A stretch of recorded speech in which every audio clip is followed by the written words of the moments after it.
हरि जय जय राम कृष्ण हरि जय जय राम कृष्ण हरि जय जय राम कृष्ण हरि जय जय राम कृष्ण हरि जय जय राम कृष्ण हरि जय जय राम कृष्ण जय जय राम कृष्ण जय जय राम कृष्ण जय जय राम कृष्ण जय जय राम कृष्ण जय जय राम कृष्ण जय जय राम कृष्ण जय जय राम कृष्ण जय जय राम कृष्ण हरि जय जय राम कृष्ण जय जय राम कृष्ण हरि जय जय राम कृष्ण जय जय राम कृष्ण हरि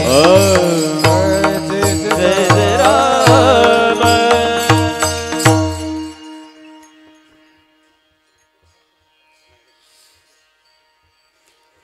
रूप पाहतालोचनी रूप पाहतालोचनी रूप पाहतालोचनी रूप पाहतालोचनी सुख झाले हो साजनी सुख झाले हो साजनी तो विठ्ठल तो विठ्ठल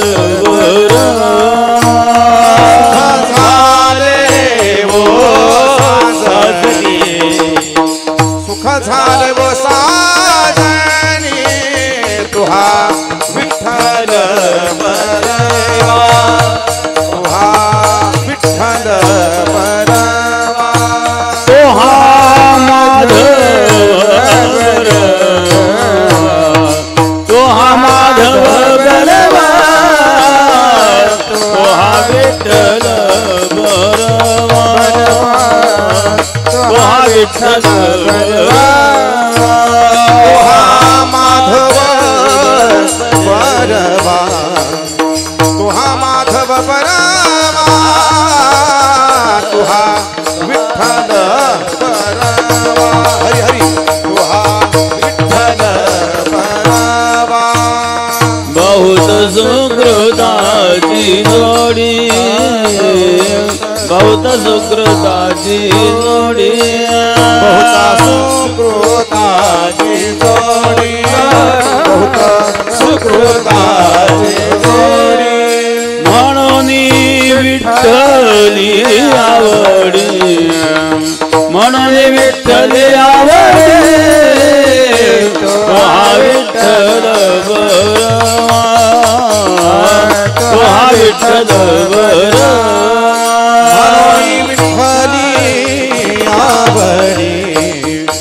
मनोनी विठ्ठली आवडी आवडी तुहा विठ्ठल बरवा तुहा विठ्ठल बरवा तो हा माधव बरवा तो हा माधव बरवा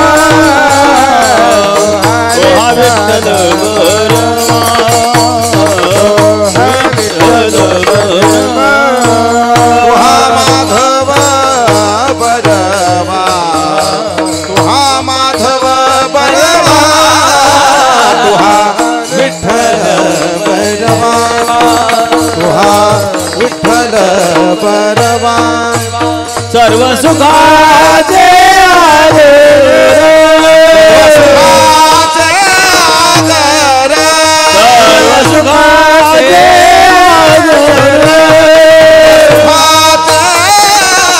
आगर बाप रघुनाथदेव बाप रघुनाथदेव तो हा विठ्ठल बरवा तो हा विठ्ठल बरवा रखुमा देवी वर बाप रखुमा देवी वर तुहा विठ्ठल बरवा तुहा विठ्ठल बरवा तो हा माधव बरवा तो हा माधव बरवा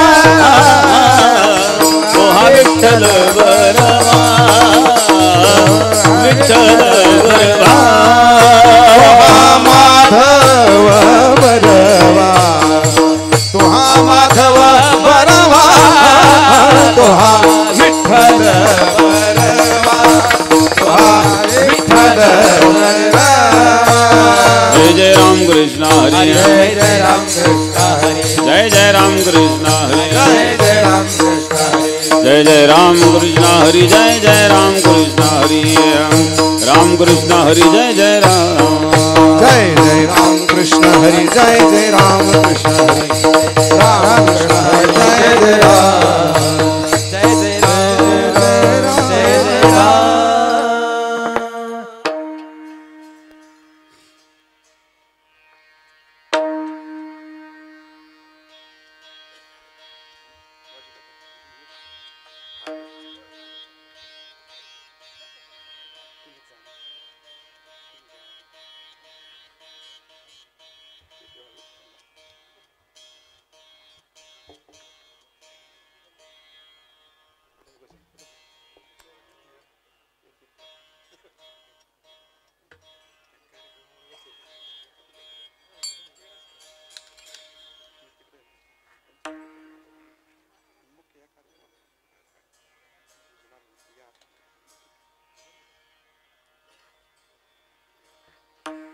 नको नको मना गुंतो माया धाडी नको नको मना गुंतो माया धाडी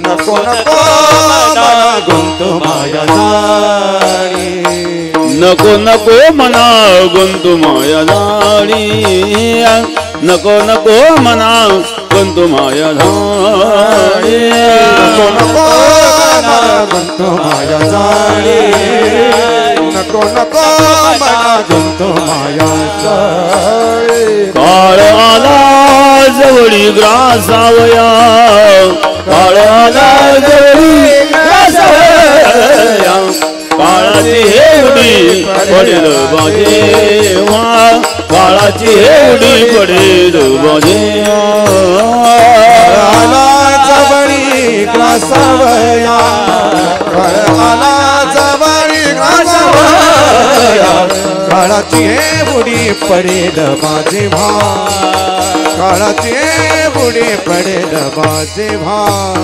सोडविना तेव्हा माय बाप सोडविना तेव्हा माय बाप काळाची हेवडी पडेल बाजेवा काळाची हेवडी पडेल बाजेवा तेव्हा माय बाय सोडविना तेव्हा माय काळाची बुडी पडेल माझे भा काळाची बुडी पडेल माझे भा सोडविना राजा देशीचा चौधरी सोडविना राजा देशीचा चौधरी राजा देशीचा चौधरी सोडविना राजा देशीचा चौधरी आणि जोयरी भली भली आणि जोयरे भली भली काळाची हेवडी पडेल बाजे काळाची हेवडी पडेल बाजे सोया रे भले भले आणि सोया रे भले भले काळाची बुडी पडेल माझे भा काळाची बुडी पडेल माझे भा सोडविना तेव्हा माय बाप सोडविना तेव्हा माय बाप काळाची हेवडी पडेल बजेवा काळाची हेवडी पडेल बजेवा माय बाप सोडविना तेव्हा माय बाप काळाची बुडी पडेल माझे भा काळाची बुडी पडेल माझे भा तुका म्हणे तुझ सोडविना कोणी तुझं सोडविना कोणी तुका म्हणे तुझ सोडविना कोणी म्हणे तुझं सोडविना कोणी एका चक्रपाणी वाजविया एका चक्रपाणी वाजविया काळाची हेवडी पडेल बाजेवा काळाची हेडी पडेल जेव्हा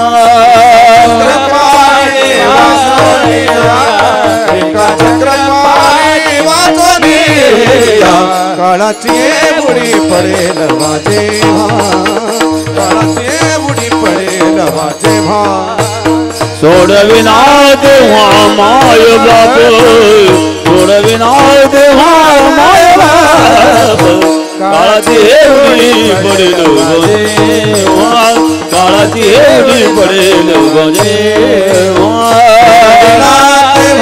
माय बाप सोडविना तेव्हा माय बाप काळाची बुडी पडेल माझे काळाची बुडी पडेल माझे ढोपार घुमाइया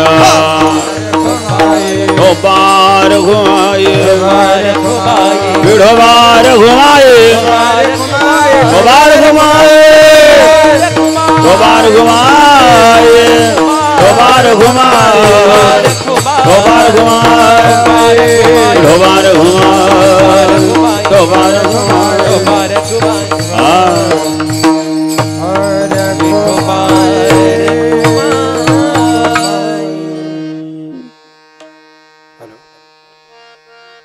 चला करना चाहिए। हेलो नको नको मना गुंतो माया जारी नको नको मना गुंतो माया जारी हे नको नको मना गुंतो माया जारी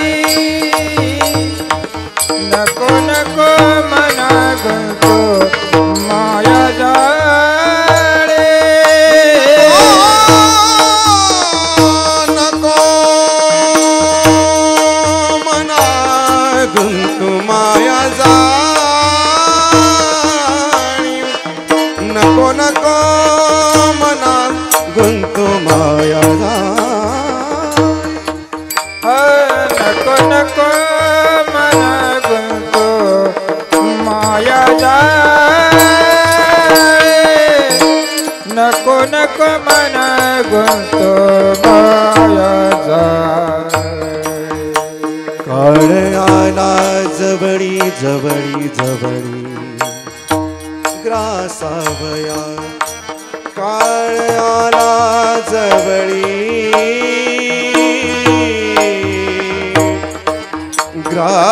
ग्रासावया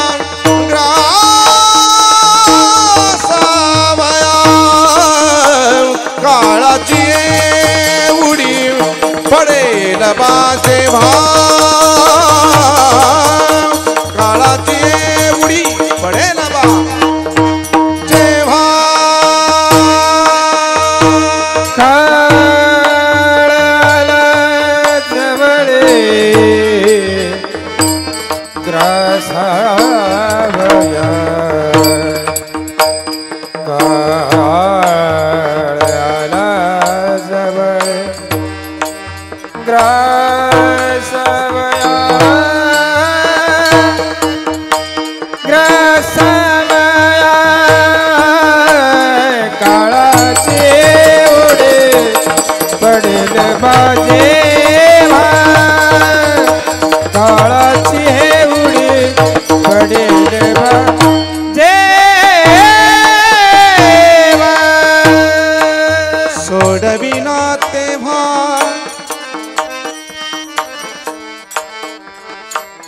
सोडविना तेव्हा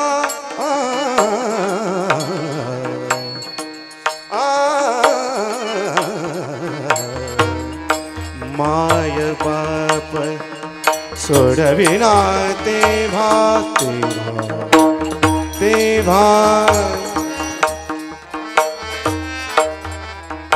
माय बाप सोडविना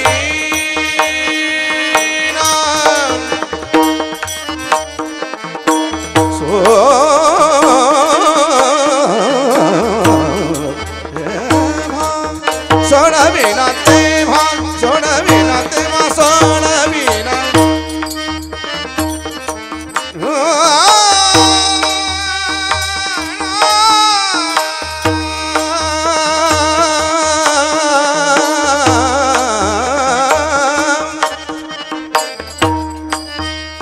सोडविना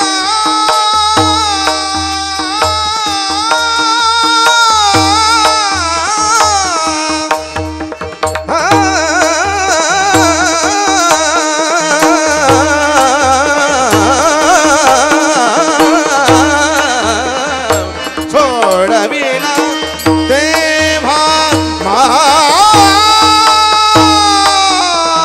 बाप काळाची उडी पडेल बाजे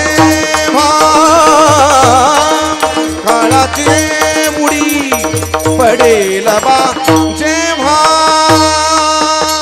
सोडविना तेव्हा माया बाप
सोडविना तेव्हा माया बाप काळाचे उडी पडेल देवा काळाचे उडी पडेल देवा पडेल देवा पडेल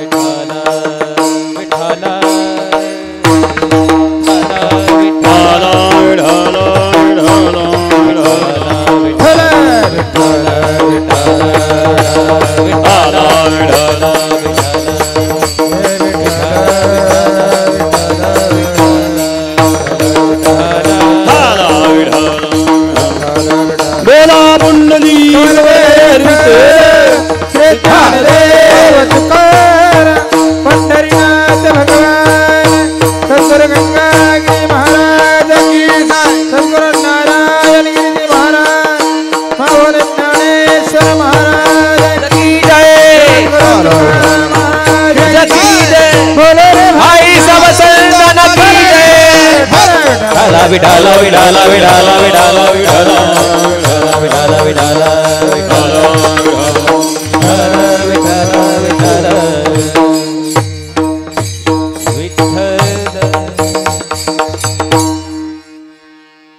नको नको मना गुंतो माया जाडी काळ आला जवळी ग्रासावया. महिला मंडळ माग जागा राहिली नाही, पुढे या वाटल्यास.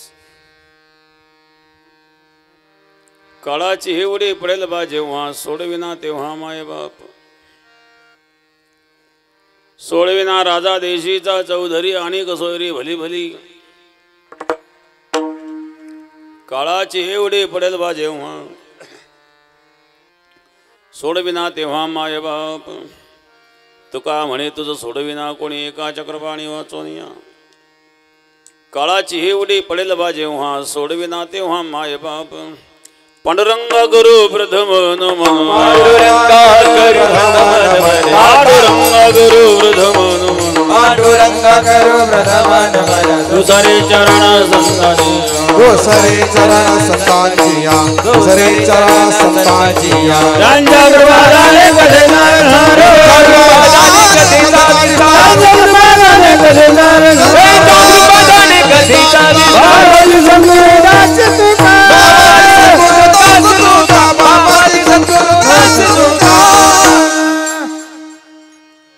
समचरण सरोजन सांद्रैलांबुदाभं जगन्निहित पाणि मंडनं मंडनाना तरण तुलसीमाला कंदरं कुंजनेत्रं सदैधवलहासं विठ्ठलं चिन्तयामि ओम नमो ज्ञानेश्वरा करुणाकरा दयाळ तुमचा अनुग्रह लाधलो पावन झालो चराचरी ध्यानमूलं गुरुर्मूर्ते पूजामूलं गुरुपदम् मंत्रमूलं गुरुर्वाक्यं मोक्षमूलं गुरुकृपा गंगा विशुद्धं यतपादस्पर्शं सरोवेष्टितं जम्बितं पुण्यदानं करालेथितं तं समाधिस्थं हृदिं नमामि गंगागिरियोगिराधनं शुचिः शीलः समुदक्षस प्रतापि जितेन्द्रियम् तं नारायणगिरिं वन्दे सचिदानन्दविग्रहम् योगराज सद्गुरु गंगागिरी महाराजांच्या कृपेने सद्गुरु श्री नारायणगिरी महाराजांच्या आशीर्वादाने कैलासवासी हरिभक्तपरायण रमेश आसाराम पडे राशनकर यांचं असणारं प्रथम पुण्यस्मरण त्यांचे वडील आसाराम राधोजी राशनकर बंधू विजय आसाराम राशनकर मुलगा चिरंजीव विनोद रमेश राशनकर आणि पुतण्या चिरंजीव किशोर विजय राशीनकर परिवार रमेश आसाराम राशीनकर यांचं प्रथम पुण्यस्मरण आहेत. ते भजनी होते, परमार्थिक होते आणि कमी वयामध्ये त्यांचं निधन झालेलं आहे. त्यामुळं संपूर्ण परिवार हा शोकाने व्याकुळ आहेत. भगवान परमात्मा त्यांना त्यातून बाहेर पडण्याची अशा प्रकारची स्थिती निर्माण करो की जेणेकरून त्या दुःखातून ते बाहेर पडोत. रमेश आसाराम राशीनकर यांचं असणारं प्रथम पुण्यस्मरण आहेत. धार्मिक होते, परमार्थिक होते, परंतु शेवटी आयुष्य आहेत. जेवढं आयुष्य असेल तेवढं मनुष्य जगतो. मृत्यूला कारण कुठलंही असू द्या, शेवटी मृत्यू येतो तर कुठलं तरी कारण घेऊन येतो. पण जेवढं जीवन आहे तेवढं मनुष्य जगतो. क्या जीवन की प्रक्रिया सहातो में लिया नहीं तेरा घास. मनुष्य किती जगला यापेक्षा तो कसा जगला हे महत्वाचं असतं. ज्ञानेश्वर महाराजांनी तर 22व्या वर्षी समाधी घेतली हो. 22व्याचं नाही, ज्ञानेश्वर महाराज 16व्याच वर्षी समाधी घेणार होते. समाधीचा निर्णय ज्ञानेश्वर महाराजांचा वयाच्या 16व्या वर्षी. ज्ञानेश्वरी अमृतानुभव लिहिल्यानंतर माऊली म्हणले आता आपलं काम झालं, आता काय करायचं.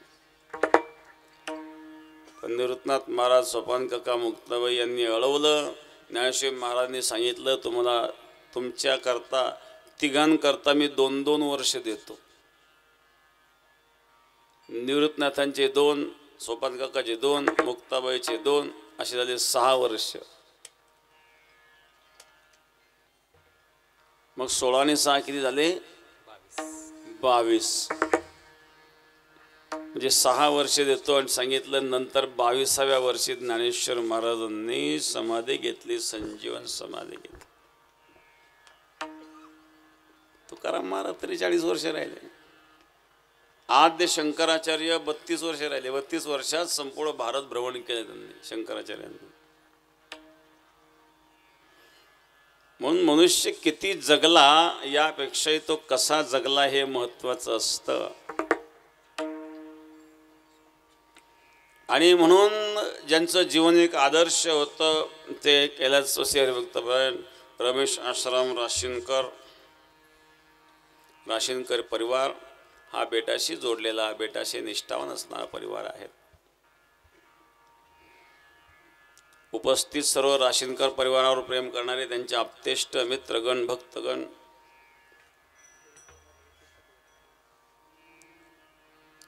आपल्या जळगावमध्ये असणाऱ्या महिला मंडळ, 21 तारखेला येणारं सेवेकरी मंडळ. आज किती तारीख आहे? आजची सेवा इकडेच आहे का मग? आजची सेवा इथंच आहे मग काय? बरं बरं, आज ऐवजी उद्या जाणार आहे म्हणतात. तर 21 तारखेला महिला मंडळ बेटामध्ये सेवेला येतात. त्या सेवेकरी महिला मंडळीला देखील धन्यवाद.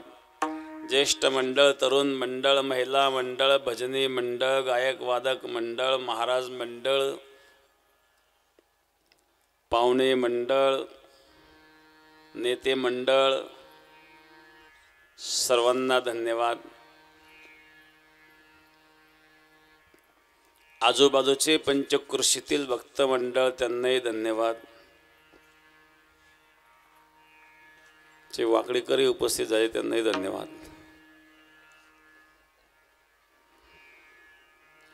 निमित्त श्राद्धाचा आहे. श्राद्धादी विधी करण्याचं शास्त्र आहे. ज्या गोष्टी आपल्याला कळत नाही त्या आपण शास्त्राला विचारतो. काही गोष्टी मनाच्या, बुद्धीच्या, विचाराच्या पलीकडे असतात ना. कोणी वेळी विज्ञानवादी जगत आहेत. जगत जरी विज्ञानवादी असेल तर विज्ञान हे विज्ञानाच्या जागेवर आहे. विज्ञानाचा आदरच असावा. विज्ञानाचा आदर कोणी करू नये असं मला म्हणायचं नाही आहे. पण प्रत्येक गोष्टी विज्ञानाच्या मापाने मोजता येत नसतात. प्रत्येकाची प्रमाणं वेगळी आहे. द्रव मोजायचं असेल आपण लिटरने मोजतो, नाही का? द्रव लिटरने मोजतो. लांबी मीटरने मोजतो. वजन ग्रॅम किलोग्रॅमने मोजतो. तसं भक्तीची मापे मोजितो अनंता, इतराने तत्वता न मोजावे. भगवंता करता मोजण्याचं माप म्हणजे भक्ती आहे. भक्ती हा एक वेगळा विषय आहे. विज्ञान हा एक वेगळा विषय आहे. विज्ञान विज्ञानाच्या जागेवर, भक्ती भक्तीच्या जागेवर.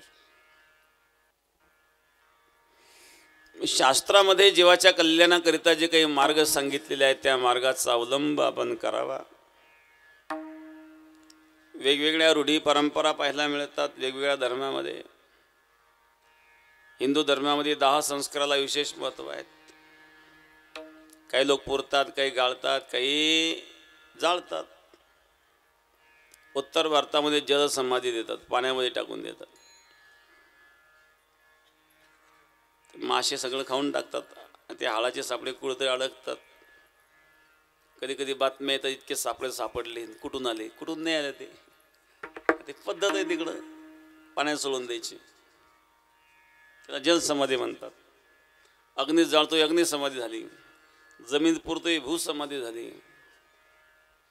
आणि पारशी धर्मामध्ये मनुष्य मेल्यानंतर त्याच्या शरीराचे तुकडे करतात आणि ते तुकडे करून पक्ष्यांना खाऊ घालतात. बरं का, पारशी धर्मामध्ये ही वायू समाधी झाली. आणि नागालँड सारख्या प्रांतामध्ये आता काळ बदलत चालला आहे. पण भारताचा पूर्वोत्तर जो भाग आहे, मिझोरम, नागालँड, त्रिपुरा वगैरे, त्या भागामध्ये जो काही आदिवासी समाज आहेत, त्या आदिवासी समाजामध्ये अशा प्रकारच्या रूढी होती. आता रूढी बदलत चालल्या की मनुष्य मेल्यानंतर त्या माणसाला, मेलेल्या माणसाला शिजून खातात. ही कोणती समज झाली? ही भंडारा समाधी झाली. तर मनुष्य शेवटी मेल्यानंतर तर हे शरीर कुठल्या तरी माध्यमातून पंचभूतामध्ये विलीन करणं, बस एवढा याचा अर्थ आहे. पंचभौतिक शरीर हे पंचभूतात विलीन होत असतं. मग ते जाळलं काय, पुरलं काय, पाण्यात टाकलं काय, तुकडे घालून प्राण्यांना घातले काय, पण शेवटी या शरीराची विल्हेवाट कुठंतरी लावावी लागते. कारण प्राण निघून गेल्यानंतर या शरीरात काही राहिलं नाही. पण जरी राहिलं नाही तरी याची विल्हेवाट लावण्याच्या काही पद्धती असतात. भारतीय सनातन संस्कृतीमध्ये 10 संस्कार सांगितलं. अग्नी जळून ती जी राख असते ती राख तीर्थक्षेत्रामध्ये टाकून दिली, अस्थी विसर्जित केल्या म्हणजे त्या जीवाला मुक्ती मिळते. अशा प्रकारची मानसिकता सनातन हिंदू धर्मामध्ये असते. त्यानंतरही जर त्या जीवाचे काही अंश शिल्लक राहिले असतील, त्या जीवाचे काही संस्कार शिल्लक राहिले असतील, तर त्या जीवाला आपल्या संस्कारानुसार गती मिळण्याकरता पिंडदानादी विधी करतात. मग आपण 10वा करतो, 13वा करतो, महिना घालतो, श्राद्ध करतो, ती जबाबदारी म्हणून करतो. मेल्यानंतरही श्राद्धादी विधी का करतात? तर शास्त्र मृत्यू म्हणजे सर्वनाश मानित नाही. शास्त्रामध्ये 3 प्रकारचे शरीर मानलेले आहे. स्थूलदेह, सूक्ष्मदेह, कारणदेह.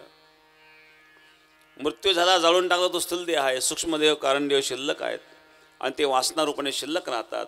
त्यांची वासनांची तृप्ती पिंडदानादिक विधीने होत असते आणि ते तृप्त झाल्याच्या नंतर तृप्त होऊन त्यांना वर्धोगती प्राप्त होते आणि म्हणून त्या जीवाच्या कल्याणाकरता श्राद्धादी विधी करतात. निमित्त श्राद्धाचं आहेत, अभंग तुकोबारायांचं आहेत आणि मनाला उपदेश करणारे आहेत. उपदेश करणारे फार लोक जगामध्ये असतात, पण ऐकणाऱ्याची मानसिकता असेल तर उपदेशाचा उपयोग आहे बरं का. काही लोक खूप विद्वान असतात, खूप विद्वान उच्च भाषा बोलतात, पण समोर बसलेले जर श्रोते ते अंगठे बाद धरून त्यांना तुमची उच्च भाषा का उपयोगाची. कधी कधी चांगले चांगले विद्वान फेल होतात बरं का. विद्वान असला म्हणजे काय झालं, खरी विद्वत्ता त्यात आहेत जो कठीण विषय सोपा करून सांगतो. कठीण विषय सोपा करून सांगणं एवढं सोपं नसतं बरं का. कारण सर्वांना कळेल, सर्वांना पटेल अशी आपली भाषा असली तर तो वक्ता सफल ठरतो. नाही तर जे आम्ही सांगितलं ते ऐकणारा जर कळलंच नाही तर मग सांगून काय उपयोग आहे. मोठे मोठे गायक आहेत. तानसेन एक गायक होऊन गेले अकबराच्या दरबारात. आता ज्याला रागाचं ज्ञान आहे तर ते तानसेनचं वर्णन करेल. तानसेनचं वर्णन करण्याकरता भीमसेन पाहिजे. आपल्यासारखं काय हो. एक मोठा गायनाचार्य होता, पूर्वीचा काळ होता, रस्त्याने चालला तर तहान लागली, भुके लागली होती. एक शेतकऱ्याने आऊस सोडलेलं होतं, गेलं त्या शेतकऱ्याला भेटायला, पाणी मागितलं. शेतकऱ्याने पाणी दिलं, जेवण घातलं, 2-2 घास खा म्हणजे न्यारीची वेळ झाली. शेतकऱ्याने खाऊ घातलं. याला वाटलं या शेतकऱ्याने खाऊ घातलं, कोणाचे उपकार ठेवू नये, आता देण्याकरता आपल्याला काही नाही, आपण जंगलात आहेत, आपण एखादा राग गाऊन दाखवू म्हणले. त्यांनी राग काढला तोडी. आता तो नांगर धरणारा शेतकरी. काही लोकांना राग गायला लागले की राग येतो.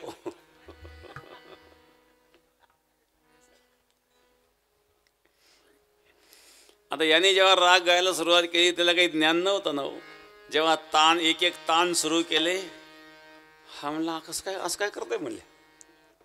याने डोळे बंद करून तान मारायला सुरुवात केली. तो शेतकरी घाबरला, लोक मला नाव ठेवतील तुमच्या भाकरी खाल्ल्यामुळे झालं का काय. तेव्हा दुसरा माणूस येऊन बसला, का हो बघा ना या बाबाला काय झालं म्हणले. पहिला चांगला होता म्हणे, जेवल्यानंतर असं झालं. तो म्हणला माझा बैल सुद्धा असा थरथर करायचा म्हणे. मग मी डागलं होतं म्हणले त्याला. त्यांनी पाहिला एक गज घेतला, 2-4 लाकडं पेडून ते टापोळ ठेवला. याचे डोळे बंद करून गायन चालू आहेत. तेव्हा तिसरा आला, म्हणजे का काय चालू आहेत बघा ना या माणसाला काय झालं, लोक मला नाव ठेवतील, यांनी भाकरी खाल्ल्यामुळे काही झालं का काय. दुसरा म्हणला बघा हे थरथर कसा करतोय म्हणले, माझा बैल असंच थरथर करायचं म्हणले. मग काय चालू आहे, नाही ते डागावं लागेल म्हणले. त्यांनी तुम्ही थांबा, त्याला थोडं ज्ञान होतं त्याच्यातलं. तो गेल्याने कानात सांगितलंय बंद कर मध्ये डागायची वेळ आली आता.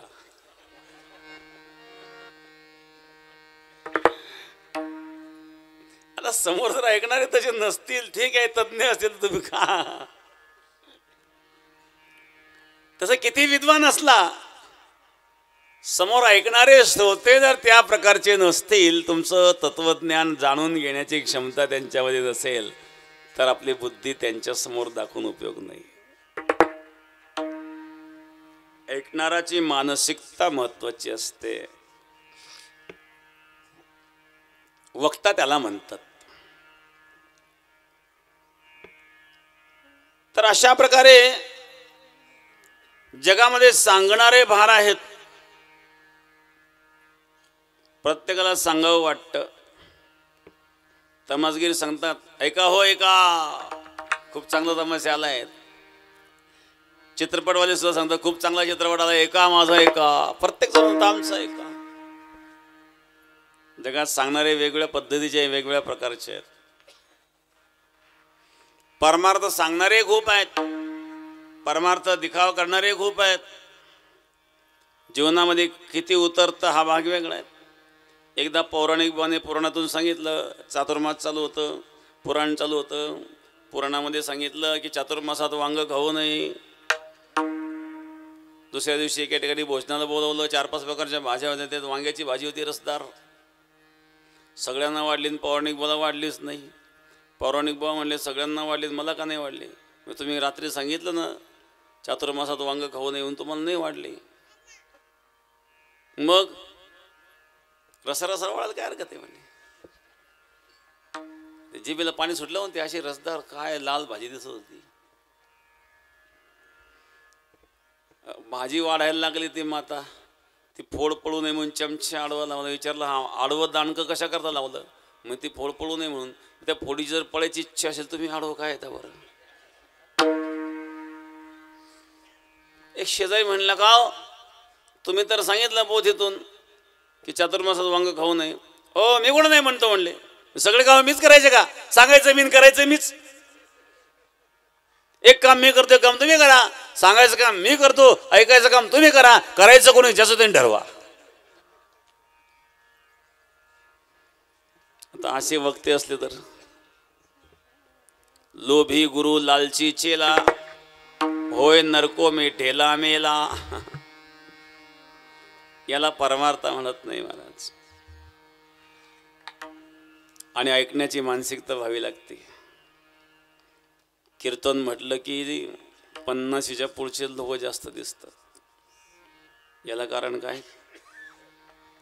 50च्या पुढचे लोक जास्त दिसण्याला कारण शहाणपणे येण्याकरता तेवढे वर्ष जातातच माणसाचे. संसारामध्ये होरपळून चटके बसून शुद्धी येतो हळूहळू माणूस. कधी हा लोकाला फसवतो, कधी लोक याला फसवतात. असं करता करता थोडंफार शहाणपणे यायला लागतं. आणि याच्या लक्षात यायला लागतं संसार काही खरं नाही. कारण जिथं गेला तिथं दुःखच पदरात पडलं ना. संसार दुःख मूळ चौकडे इंगळ, संसार दुःख मूळ चौकडे इंगळ, विश्रांती नाही गोडी रात्रंदिवस तळमळ, विश्रांती नाही कोठे रात्रंदिवस तळमळ, काम क्रोध लोभ शोनी पाठी लागले ओढाळ, काम क्रोध लोभ शोनी पाठी लागले ओढाळ, कवना मी शरण जाओ दृष्टी देईला निर्मळ, शरण जाओ दृष्टी देईला निर्मळ, धर्म जागो उपकारे दृष्टी देतो मी उच्चारी, जागो सदैवाचा सेवा पर उपकारी, अंधिरा दृष्टी देतो त्याचे नाव उच्चारी, उच्चारी. अनुभव यायला लागतो आणि मग त्याची ऐकण्याची मानसिकता तयार व्हायला लागते. ऐकण्याची मानसिकता होत नाही तोपर्यंत उपदेश व्यर्थ ठरतो. काही लोकांना फुकटचे सल्ले द्यायची सवय असते. ते सल्ले देणाऱ्याच्या अंगावर येतात कधी कधी. गेला कशाला सल्ला द्यायला तू? विचारलं कोणी तुला? सुगरण नावाची पक्षिणी होती. एका झाडावर तिचं घरटं होतं, सुगरणीचं घरटं. तिथं माकळाला एक असा मुसळधार पाऊस सुरू झाला. मुसळधार पाऊस होता होता गारपीट सुरू झाली. मोठ्या मोठ्या गारा पडायला लागल्या. गाराचे ठोके बसून बसून पार बेजार झालं ते माकड. थंडीमुळं थरथर कापायला लागलं. पाऊस उघडला. सुगरण बाहेर आली. सुगरण त्या माकडाला म्हणले, अरे माकडा, देवाने तुला हातपाय दिले, एखादी झोपडी बनवली असेल, कशाला तुझी हाल झाली असते बरं. मी बघ छोटंसं घरटं बनवलं ना. छोटंसं घरटं बनवल्यानंतर मी सुखी आहेत. सुगरण पक्षीनी बा किती कष्टाळू असते. माकडाला राग. माकडाने धरलं खोपान, तुकडे करून दिले फेकून. तुम्ही पावसात मी पावसात. आता सुगडीने सल्ला काय वाईट दिला होता का? सल्ला वाईट नाही दिला, पण चुकीच्या ठिकाणी दिला. भलत्या ठिकाणी सल्ले देत जाऊ नये. सुगरणीचे खोपे असतात ना, तुम्ही पाहिले असेल सुगरणीचे खोपे. सुगरणीचे खोपे, काही खोपे अर्धेच असतात. असे पाहिले का तुम्ही? अर्धेच खोपे, पूर्ण झालेलं नाही. पाहिले का? नाही पाहिले. काही पूर्ण असतात, काही अर्धे असतात. ते अर्धे का असतात त्याचे कारण सांगतो तुम्हाला. सुगरण पक्षीने जे आहेत ना, त्याचा नियम असा आहे की तो जो नर असतो ना, तो अर्धा खोपा बनवतो. नर अर्धा खोपा बनवतो. अर्धा खोपा बनवल्यानंतर मग तिथून पुढं त्यांची सोयरीक सुरू होते. त्याने तो अर्धा खोपा बनवलाय, मग त्याला एखादी सुगरण जेव्हा पसंत करते तेव्हा राहिलेला खोपा ते दोन्ही मिळून बनवतात. आणि एखाद्याला भेटलीच नाही तर तसंच राहतं ते. त्यांच्या सुद्धा असं घडतं ना. काही काही एकदा एकाला आमच्याकडं म्हणजे, महाराज काय करू, काही आशीर्वाद द्या. म्हणजे झालं काय? म्हणजे लग्नच होईना. बऱ्याच गावात पोरं तसे राहू राहिले. आता मग तुझं वय किती? म्हणजे 40 झालं. म्हणलं आता पोर थोड्या करता कशाला लग्न करतो आता. काही बिचारे बेकार लग्नाच्या राहून जातात. त्या सुगरणीमध्ये सुद्धा हा प्रकार आहे की तो नर अगोदर अर्धा खोपा तयार करतो आणि त्याचा तो खोपा बनवलेला पाहिल्यानंतर मग त्याला त्या मादीने पसंत करायचं. झाला पसंत तर मग राहिलेला खोपा दोन्ही मिळून बनवायचं. पसंत नाही झालं तर अर्धा तसाच ठेवायचा. मग ह्या गोष्टी फक्त माणसातच नाही, पशूंमध्ये सुद्धा आहे. पण सुगरण तशी बुद्धिमान पक्षी आहे. तो सुंदर अशा प्रकारे घरटं बनवतो. तो समजावून सांगितलं माकडाला. माकडाला तो सल्ला पटला नाही. अशा अनेक वेळा तुम्ही सल्ले देता, ते नाही पटले तर सल्ला देणाऱ्याच्या अंगावर येतं. अशा प्रकारचे उपदेश करून काय उपयोग आहे? एक माणूस मुंबईला सर्व्हिसला होता. दिपोडीला गावी निघाला. बसच भेटेना, गर्दी खूप. रेल्वे स्टेशनवर पोचायचं, रिझर्वेशन केलेलं आहे. वेळेवर जाऊन नाही पोचलं, गाडी निघून गेली, पुन्हा रिझर्वेशन मिळणार नाही. डोक्याला हात लावून बसला. तेवढ्यामध्ये एक माणूस पडत पडत आला. म्हणले, अहो तुम्हाला एक सांगू का? म्हणले, काय? भगवान कृष्ण परमात्मा अर्जुनाला गीतेत काय सांगतात तुम्हाला सांगू का? तो म्हणला, भगवान गीतेत काय सांगतात हे नको सांगू, मला गाडी केव्हा मिळेल हे सांग. त्याची ऐकण्याची मानसिकताच नव्हती. मानसिकता महत्वाची. श्रीमद भागवत महात्म्यामध्ये आत्मदेव ब्राह्मणाची कथा आहेत ना. आत्मदेव जेव्हा आत्महत्या करण्याकरता गेला, एका साधूचं दर्शन झालं. त्याला वाटलं चला मरायलाच चाललोय आपण, आता मरता मरता साधूचं दर्शन घेऊन मग देऊ जीव. साधू विचारला, अरे बाबा कशाला मरतो? एवढं सुंदर नरशरीर भगवंतानी दिलेलं आहे, हे का मरण्याका दिलं का? नरतनु से आया बाबा, मुख कमल तो अच्छा है, राम भजन तो क्यों ना करे, नरक कुंड में डूबता डूबता है। राम भजो तुम, राम भजो तुम, राम भजो, राम भजो तुम, भवजल पार करे, पार करे, भवजल पार करे। राम भजो तुम, राम भजो तुम, राम भजो तुम भव जल पार करे भव जल पार करे। कहाँ से आया कहाँ जाना है, कहाँ से आया कहाँ जाना है, ये सुध राखो मन मोह,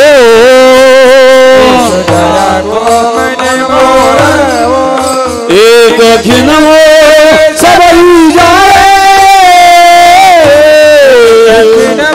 सब जाए, अंधेरा पड़ेगा तनमो तनमो, अंधेरा पड़ेगा तनमो तनमो। राम भजो तुम राम भजो तुम राम भजो राम भजो तुम भव जल पार करे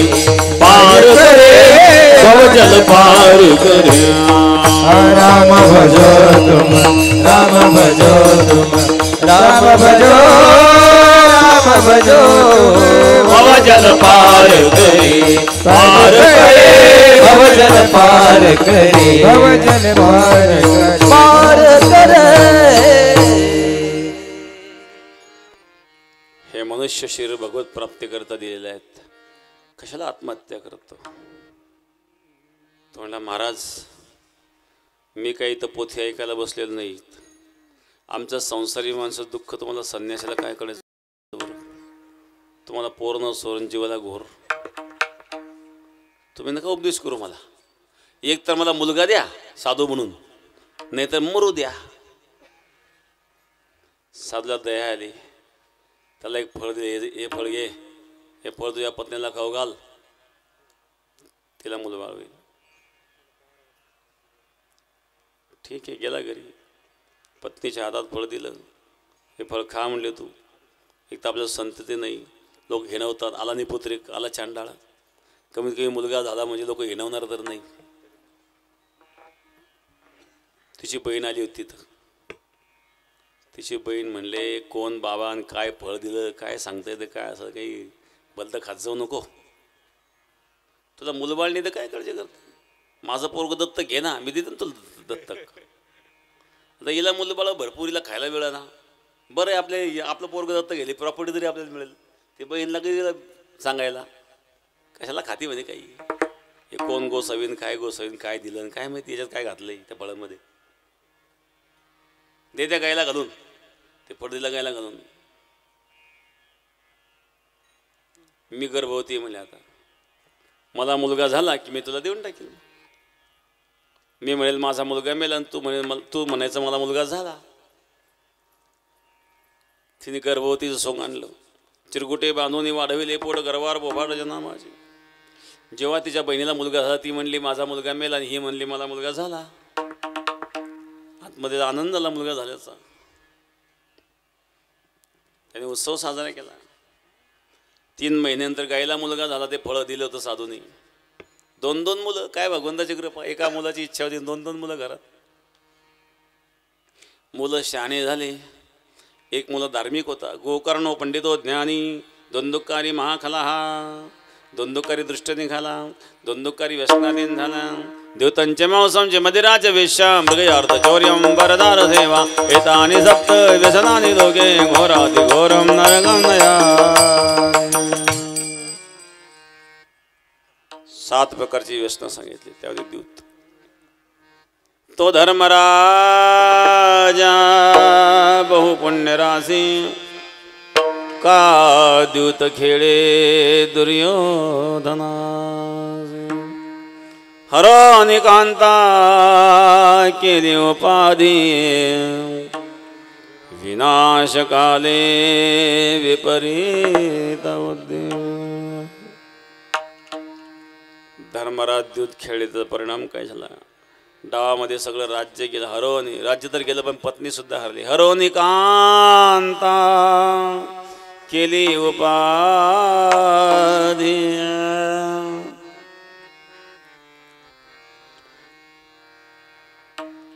भर सभेमध्ये द्रौपदीला नग्न करण्याचा प्रयत्न आला. महाराज, किती वाईट घटना आहे. कल्पना करा, आपल्या स्वतःच्या पत्नीला कोणी भर सभेमध्ये आपल्या डोळ्यासमोर नग्न करण्याचा प्रयत्न करतायत, याच्यापेक्षा मृत्यू बरा ना. तो प्रसंग धर्मराजावर आला का, तर द्यूत खेळण्याचे परिणाम आहेत. द्रौपदी रडत आहेत, भीष्माचार्य द्रोणाचार्य कृपाचार्य खाली मान घालून बसले. द्रौपदी भगवंताचा धावा करू लागली. कोठे गुंतलासी द्वारके चराया, कोठे गुंतलासी द्वारके चराया, कोठे गुंतलासी द्वारके चराया, कोठे गुंतलासी द्वारके चराया. वेळ का सखाया लावियेला, वेळ का सखाया लावियेला, दीननाथ ब्रीद सांभाळिया फुले, दीननाथ ब्रीद सांभाळिया फुले.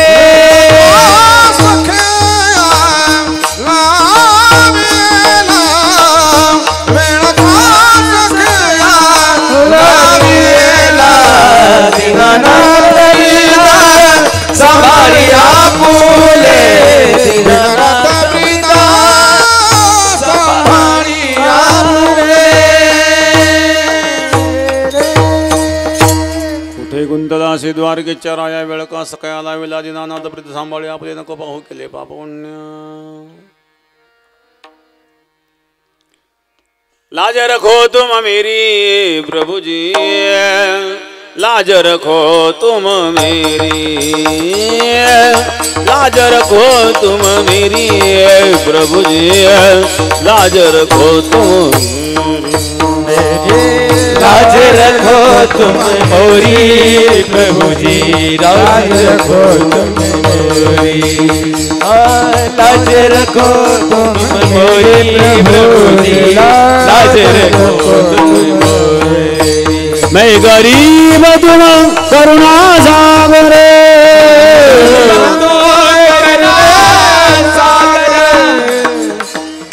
दृष्ट करत बोल जोरी,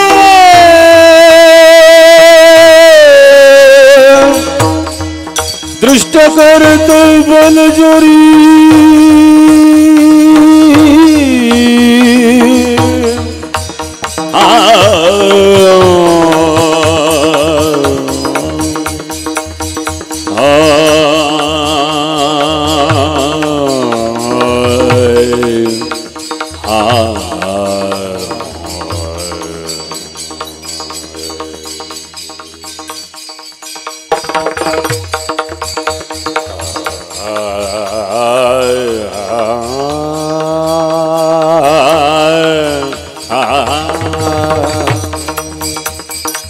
दृष्ट करत बल जोरी प्रभुजी, लाज रखो तुम मेरे, लाज रखो तुम मेरे प्रभुजी, लाज रखो तुम मेरे.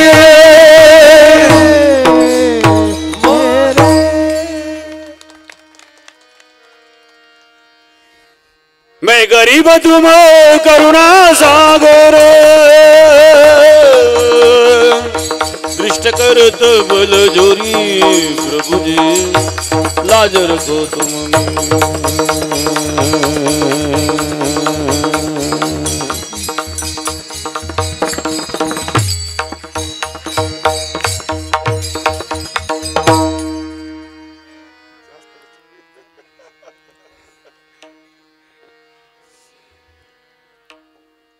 द्रौपदी रडत आहे. द्रौपदी संकटे वस्त्र पुरवली, धावत्वा घात जगचंद्र.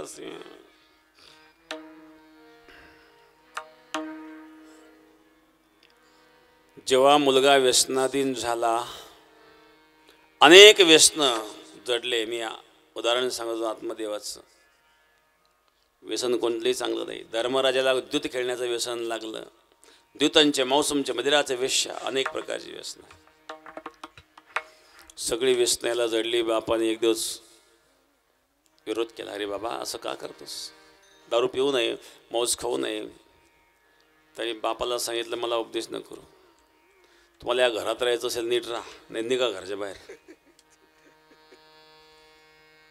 आता डोक्याला हात लावून बसला. तेव्हा रडत होता मुलगा का होत नाही म्हणून, आता रडतो मुलगा का झाला म्हणून.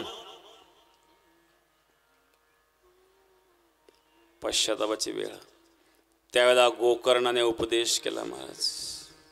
आता ऐकण्याची मानसिकता तयार झाली. जेव्हा आत्महत्या करण्याकरता गेला होता तेव्हा साधूने उपदेश केला होता, पण ऐकण्याची मानसिकता नव्हती. आता मुलगा जेव्हा म्हणला घरात राहायचं नीट राहा, नाही निघा घराच्या बाहेर, मग मानसिकता तयार व्हायला लागली.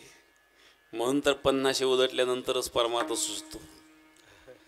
संसारात अशी परिस्थिती जेव्हा निर्माण व्हायला लागते ना, मग त्याला देवदेव सुचायला लागतो.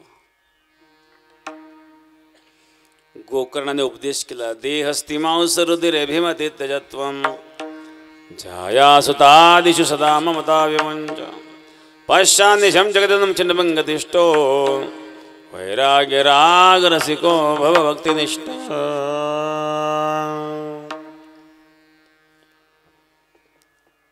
म्हणून तुकोबाऱ्या सांगतात बाबा कशाला जगाला उपदेश करीत बसला.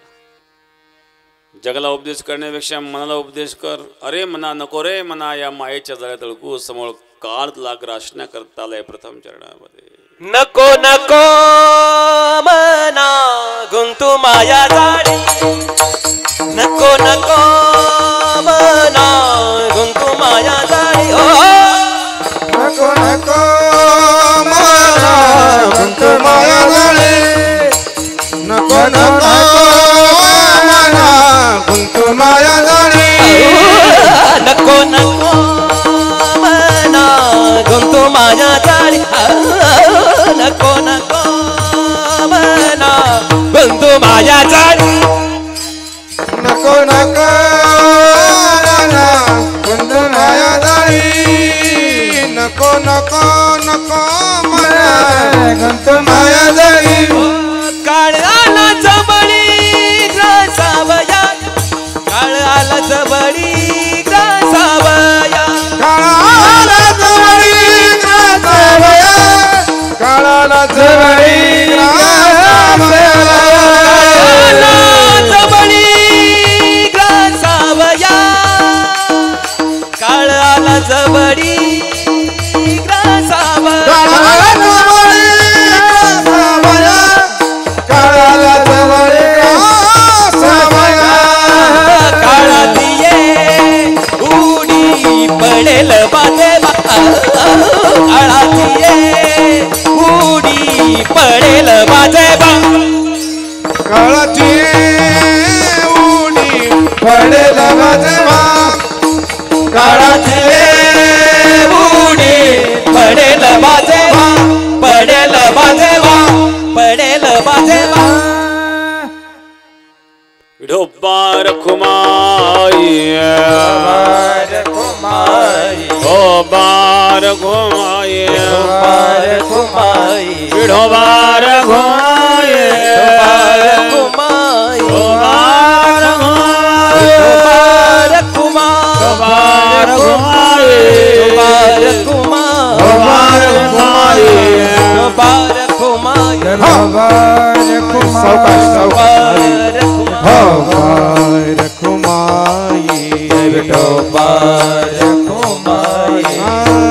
विठोबा रखुमाई, जय जय विठोबा रखुमाई. हे विठोबा रखुमाई, जय जय विठोबा रखुमाई, जय जय विठोबा रखुमाई. विठोबा रखुमाई, जय जय विठोबा रखुमाई.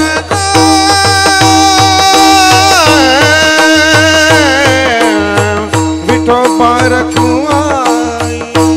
हरी जय जय, हरी जय जय जय जय जय जय जय जय जय जय. विठोबा रखुमाई, विठोबा रखुमाई, जय जय विठोबा रखुमाई.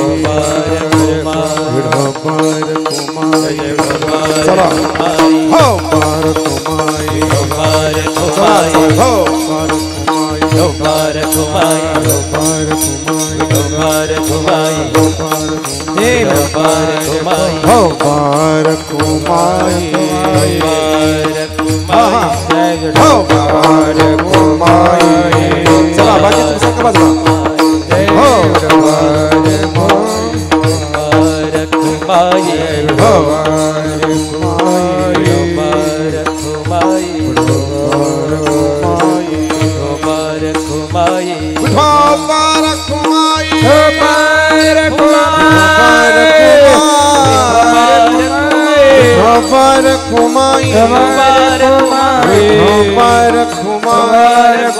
बार कुमाई विठोबार घुमाई हो बार कुमाई विठोबार घुमाई कुमाई विठो बार कुमाई विठोबार घुमाई हरे विठो बार कुमाई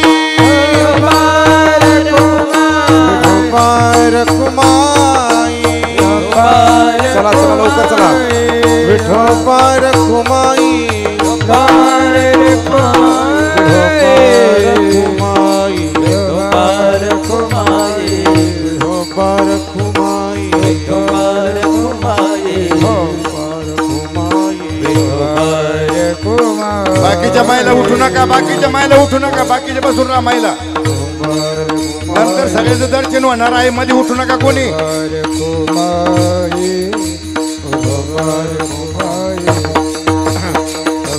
बाकीच्या महिला कुणी उठू नका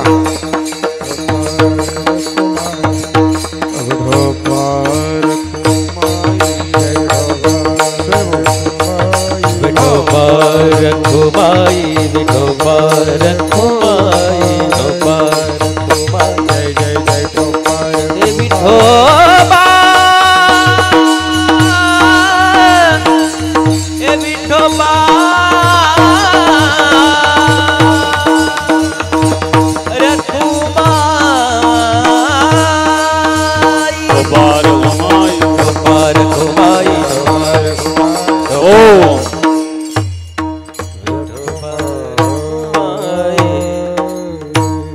नको नको मना गुंतो माया जळी काळाला जवळी ग्रसावया विढल विढल विठ्ठल विठ्ठल विठ्ठल विठ्ठल विठ्ठल विठ्ठल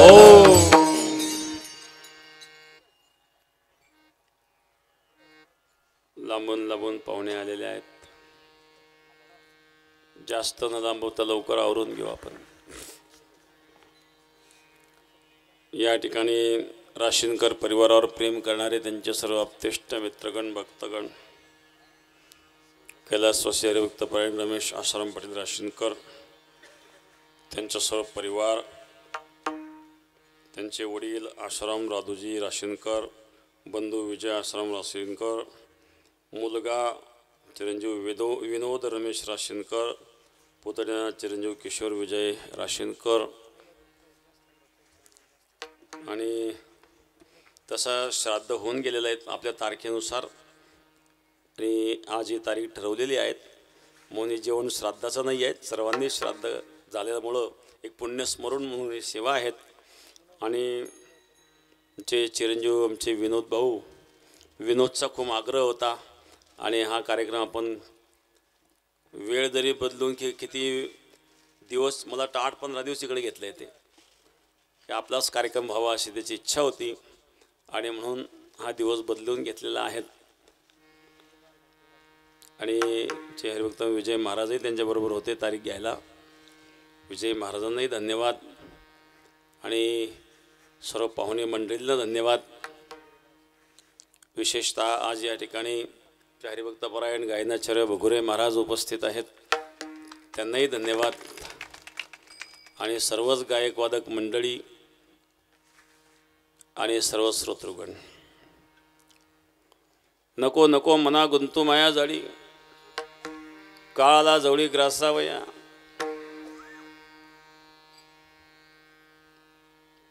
अरे मना, या मायेच्या जाळ्यात गुंतू नको. ओळखणं या जीवाचा स्वभाव आहे. माझे ज्ञानोबराय सावध करतात. रोनो झुनो रोनो झुनो रोनो झुनो रोनो झुनो रे भ्रमरा सांडी तू अवगुण रे भ्रमरा सांडी तू अवगुण रे भ्रमरा ऋण झुनो रे भ्रमरा सांडी तू अवगुण रे भ्रमरा सांडी तू अवगुण रे भ्रमरा चरण कमल दळू रे भ्रमरा चरण कमल दळू रे भ्रमरा भोगी तुझी शाळू रे भ्रमरा ऋण झुनो ऋण झुनो ऋण झुनो ऋण झुनो रे भ्रमरा सांडी तू अवगुण रे भ्रमरा सांडी तू अवगुण रे भ्रमरा सांडी तू अवगुण रे भ्रमरा सांडी तू अवगुण रे भ्रमरा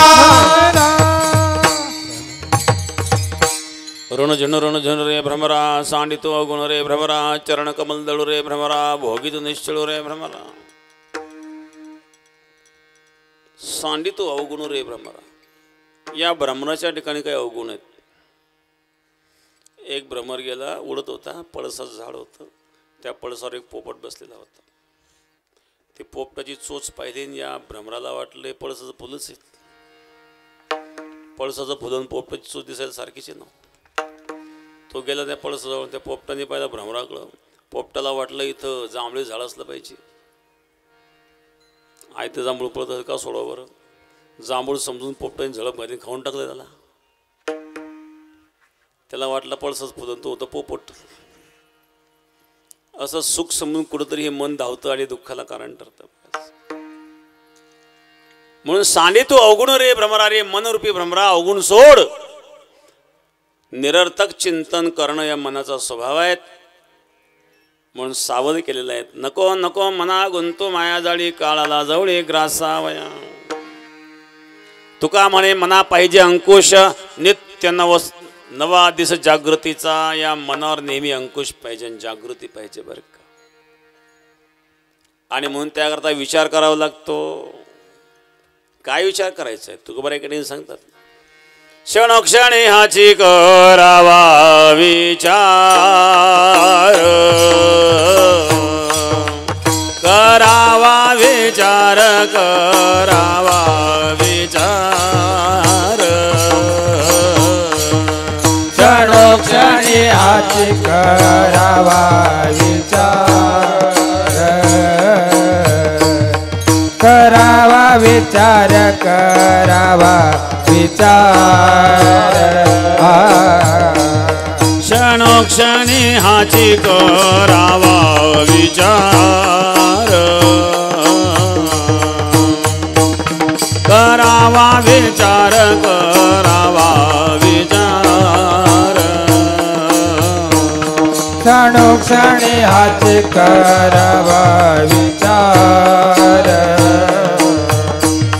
करावा विचार, करावा विचार. करावया पार भवसिंधू, करावया पार भवसिंधू, करावया पार भवसिंधू.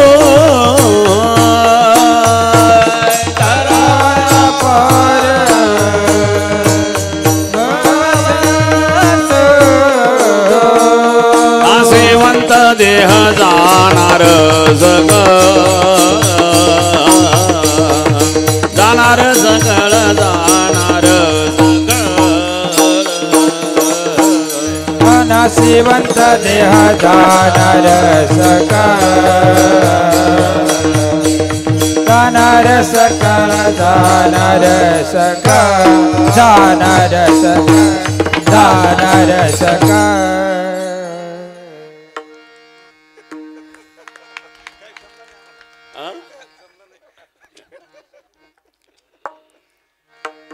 क्षणक्षणी हाची करावा विचार, तरावया पार भव सिंधू.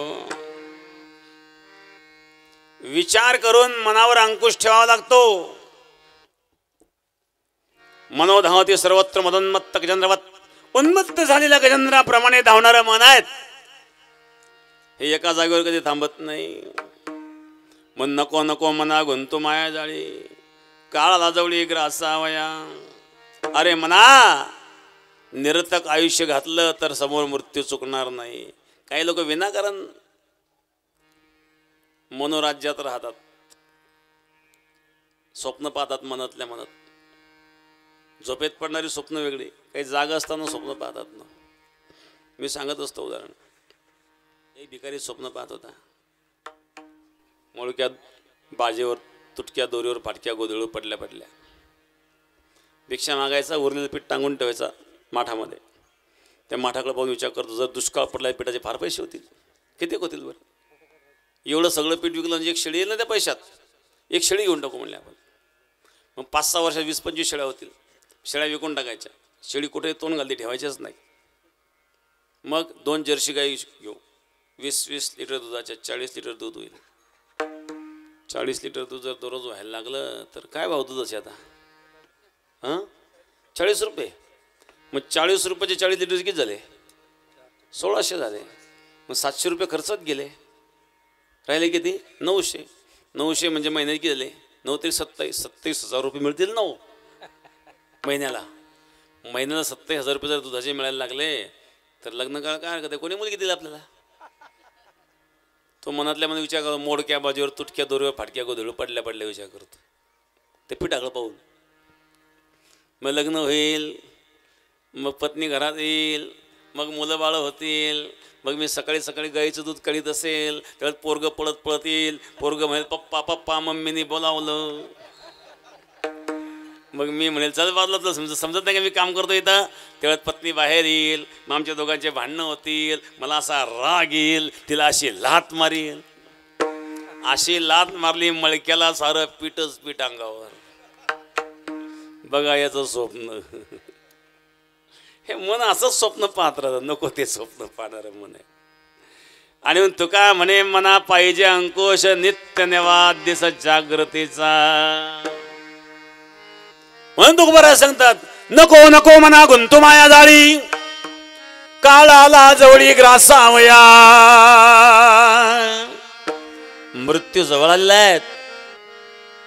मृत्यूपासून तुझं कोणी रक्षण करणार नाही. हा कोणाला सोडित नाही. साथ देती नहीं हो किसी का, क्या भरोसा है इस जिंदगी का. क्या भरोसा है इस जिंदगी का. क्या भरोसा है इस जिंदगी का.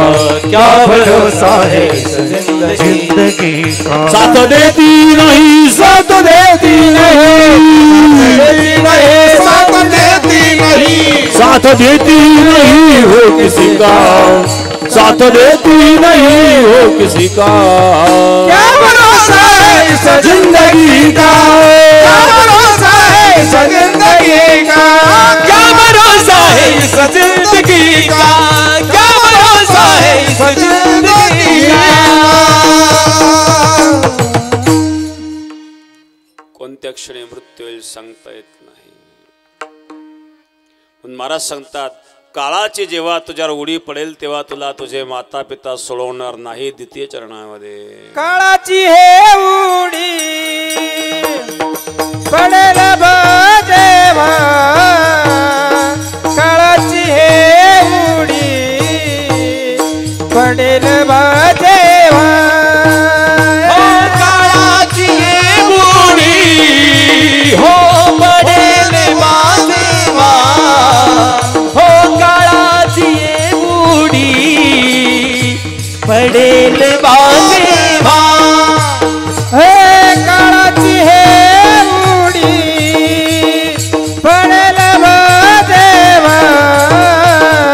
काळाची हे उडी पडेल जेव्हा. काळाची हे उडी हो पडेल जेव्हा. काळाची हे उडी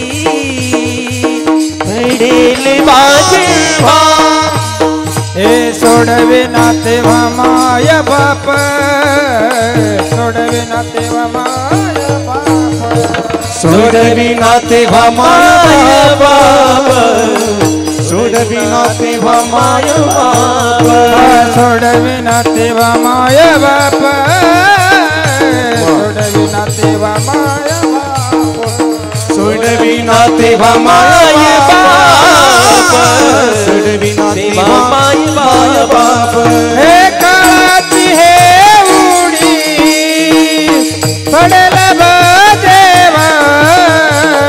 काळाची हे उडी पडेल देवा हो काळाची ये बुडी हो पडेल देवा काळाची ये बुडी पडेल देवा पडेल देवा काळाची एवढी पडेल बा जेव्हा सोडविना तेव्हा माय बाप मृत्यू जवळ आल्यानंतर माता पिता सोडित नाही. एक मनुष्य रिटायर झाला, खाऊन पिऊन सुखी होता, बंगला गाडी सगळं काही होतं, बागायत जमीन होती, पगार भरपूर होता, सरकारी नोकरी होती, रिटायरमेंटचे फंडाचे भरपूर पैसे मिळाले, अगोदरच बॅलन्स भरपूर, त्यात फंडाचे पैसे मिळाले, मुलं सगळे सोयीला लागलेले, काही टेन्शन नव्हतं. त्यांनी ठरवलं इथून पुढे आता हरिहरी करावा. आता केला संसार, सगळं सोयीला लागलेलं आहे. गावाच्या बाहेर आश्रम होता, आश्रमात जाऊन बसला, ध्यान करायला बसला. ध्यान कुठं लागतं? संसारी म्हणून ध्यानाला बसल्यावर काय ध्यान लागायचं? शेतकरी जर ध्यानाला बसला काय दिसेल त्याला? डोळे बंद करून बसला, ती सोयाबीन पाण्यात पोहतीये, काही जे मगाचे कणसं पाण्यात भेजतायत, हेच दिसणार आहे ना.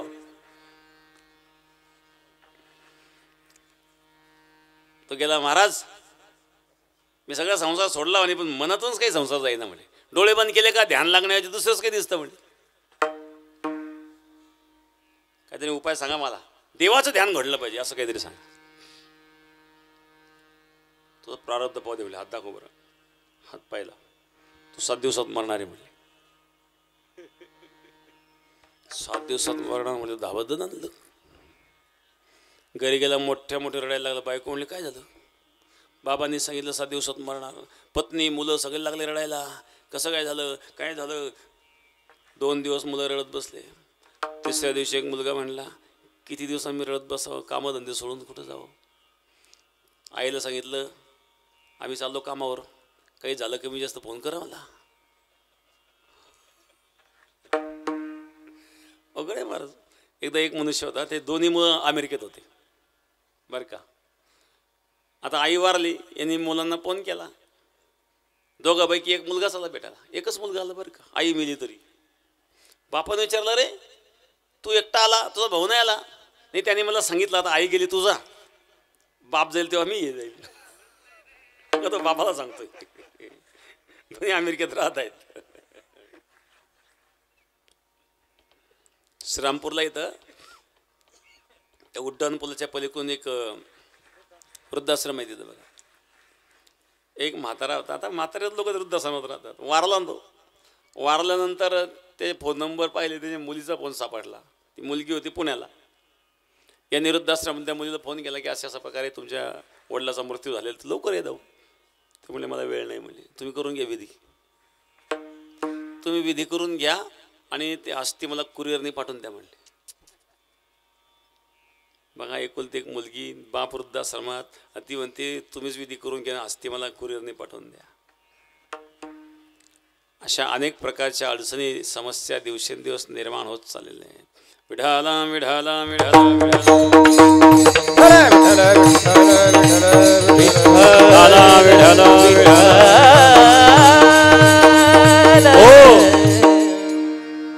मुलं म्हणले, आईला सांगितलं काही झालं फोन कर, आम्ही चाललो कामावर. बायकोने या दोघं रडत बसले. तिसऱ्या दिवशी, चौथा दिवस उगवला. एक मुलगा म्हणला मला काही बोलायचं तुमच्याशी. म्हणजे काय बोलायचं आता, अजून आपल्या वाटण्या झालेल्या नाही म्हणले. नंतर उद्या उगाच वाद होण्यापेक्षा तुमच्या हाताने झालेलं बरं राहील. बाप म्हणायचं वाटण्याची एवढी काय घाई झाली, काय सांगता येतं मग कधी काय घडलं ते.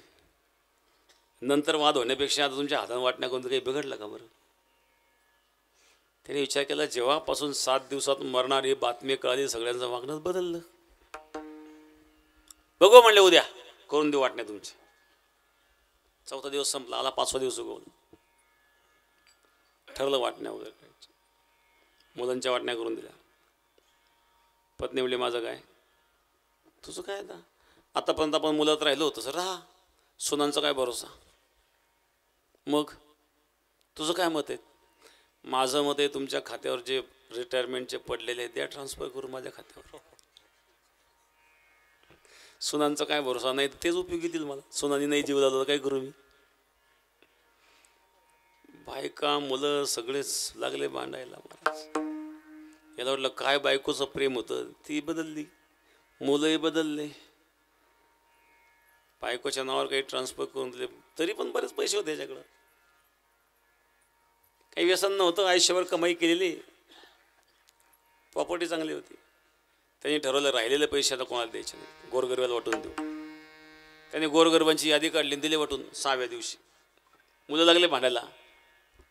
काय उधळपट्टी लावली म्हणतो मी. पोरांना सांगितलं अजिबात बोलायचं नाही, तुमची प्रॉपर्टी तुम्हाला मिळाली, मी काय करेल मी ठरवेल म्हणले. गेला 6वा दिवस निघून. 7व्या दिवशी आश्रमात जाऊन बसले, राम राम राम नाम जप करीत बसले. रात्र झाली. 8 वाजले, 9 वाजले, 10 वाजले, 11 वाजले, 12 वाजले, 1 वाजला. रात्रीचा 1 वाजला. म्हणला महाराजांनी सांगितलं 7 दिवसात मरशील. 12 वाजल्यानंतर 8वा दिवस सुरू झाला. आपण तर काही मेलो नाही. बाबा लोक पण खोटं बोलतात का. तो गेला दार उघड. बाबा बाबा महाराज दार उघडा. काय झोपा काढीत बसले म्हणले. 7 दिवसापासून माझ्या झोपा मोडल्या आणि तुम्ही झोपा काढता इथं. डोळा लागला नाही म्हणजे 7 दिवसामध्ये. काय झालं. तुम्ही बाबा लोक जर खोटं बोलायला लागले, आम्ही कोणावर भरोसा ठेवा बरं. मी काय खोटं बोललो. तुम्ही म्हणले नाही का 7 दिवसात मरशील. मग 7 दिवस संपले ना, 8वा दिवस सुरू झाला ना, मी तर काही मेलो नाही. मग तुम्ही कसं काय बोलले 7 दिवसात मरशील म्हणून. अरे बाबा तुझ्या ऐकताना काही चूक झाली असेल. ऐकताना चूक कशाची. मी रेकॉर्ड करून ठेवलेली. हे बघा बरं तुम्ही काय बोलले 7 दिवसात तू मरशील म्हणून. रेकॉर्डिंग माझ्याकडं. माझी कोणत्या ऐकण्यात चूक झाली. साधून सांगितलं तुझ्या ऐकण्यात चूक झाली म्हणले. कशी काय. अरे बाबा प्रत्येक मनुष्य 7 दिवसातून मरत असतो. आठवड्यात दिवस किती असतात म्हणजे 7 दिवस. त्या 7 दिवसापैकी कोणत्या तरी दिवशी मरणार म्हणजे 7 दिवसात मरणार. कदाचित तो 10 वर्षानंतर मरणार असतील, 25 वर्षानंतर मरणार असतील, पण मरणार 7 दिवसातच. मी कुठं चुकीचं बोललो. मग तुम्ही हा उलगडा करून का नाही सांगितलं म्हणे. मी सगळं देऊन मोकळं झालो म्हणले. आता साधून सांगितलं तुम्हाला काय म्हणलं होतं. माझं मन लागत नाही. मन न लागण्याची कारणं होती आणि ती कारणं संपवण्याकरता मला हे सांगावं लागलं म्हणे. आता तो ध्यान कर, आता तुझं मन लागल्याशिवाय राहणार नाही. का आता तुझी मुलाबाळांची बायकोरची आसक्ती संपली. तुझ्या लक्षात आलं मुलं माझे नाही आहेत, मुलं स्वार्थी आहेत, पत्नी स्वार्थी आहेत, परिवार स्वार्थी आहेत, जग स्वार्थी आहेत, हे तुझ्या लक्षात आलं. आता जर तू ध्यान केलं तुला ध्यान लागल्याशिवाय राहणार नाही आणि म्हणून तुला ध्यानाचा मार्ग प्रशस्त करण्याकरिता मला हे करावं लागलं. सांगितलं काळाची होडी पडेला जेव्हा सोडवेना तेव्हा मायबा.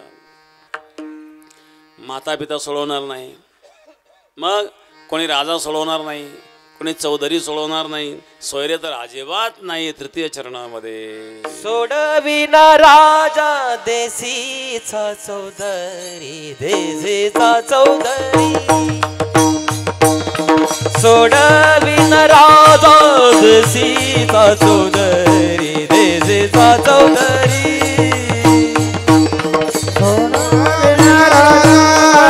देशीचा चौधरी, देशीचा चौधरी. सोडविना राजा देशीचा चौधरी, देशीचा चौधरी. आणि का सोयरी बाले बाले, आणि का सोयरी भाली भाली, आणि का सोयरी बाले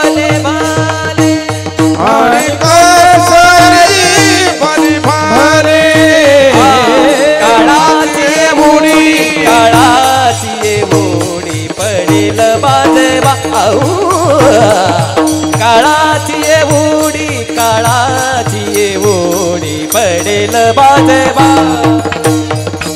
काळाचे ओढे काळाचे ओढ पडेल बाजेवा काळाचे ओढे काळाचे ओढ पडेल वाजेवा पडेल वाजेवा पडेल वाजेवा सोडविना राजा देशीचा चौधरी अनेक सोयरे भले भले भले हे चौधरी कोणते जळगावचे चौधरी नाही बरं का नेमके ते चौधरीच जास्त तुकाराम महाराजांना जळगावचे चौधरी नाही सांगायचे हा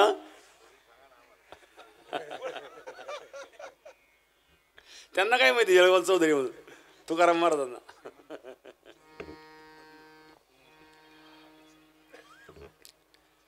तर अशा प्रकारे चौधरी म्हणजे पाटीलकी करणारे जे पाटीलकी करणारे लोक असतात किंवा कोणी राजे महाराजे असतात ते सुद्धा आपल्याला मृत्यूपासून सोडवणार नाही आहेत ठीक आहे थोडंफार कर्ज असेल तर थोडेफार देतील तुम्हाला मृत्यूपासून नाही सोडू शकणार मग सोडविना राजा देशीचा चौधरी आणि एक सोयरी भली भली सोयरे सुद्धा लांबच राहतात ज्याला कोरोना होऊन गेला त्याला विचारा जवळकून येत होता का मग अशा वेळेला भगवंताचं स्मरण झाल्याशिवाय राहत नाही महाराज या ठिकाणी तुकोबाराय सांगतात त्या परमात्म्याशिवाय तुला कोणी सोडवणार नाही शेवटच्या चरणामध्ये तुका म्हणे तुला सोडविण कोणी तुका म्हणे तुला सोडविण कोणी तुका म्हणे तुला सोडविन कोणी तुका म्हणे तुला सोडविन कोणी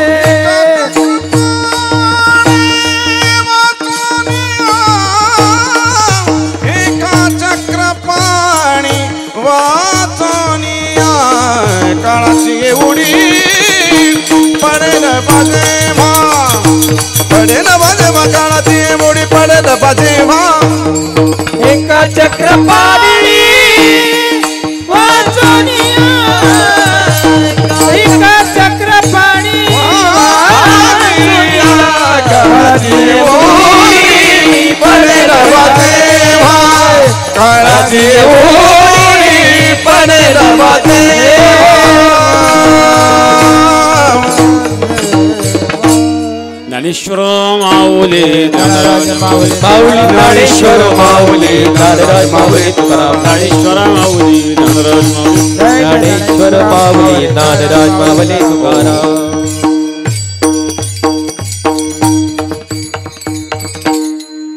राशीनकर परिवारावर प्रेम करणारे सर्व त्यांचे आप्तेष्ट मित्रगण भक्तगण गायक वादक मंडळी महाराज मंडळी सर्वांना धन्यवाद झालेली सेवा प्रवचनी समर्पण विठ्ठल जय जय विठ्ठल जय जय विठ्ठल जय जय विठ्ठल बोलिले जय वेडी वाकुडी उत्तरे करा क्षमा पैराज महाराज तुम्ही सिद्ध नाही विचारिला अधिकार करा क्षमा पैराज महाराज तुम्ही सिद्ध तुका म्हणे ज्ञानेश्वरा गाभाया पैदिंगरा करा क्षमा पैराज महाराज तुम्ही सिद्ध ज्ञानदेव तुकाराम तुकाराम तुकाराम तुकाराम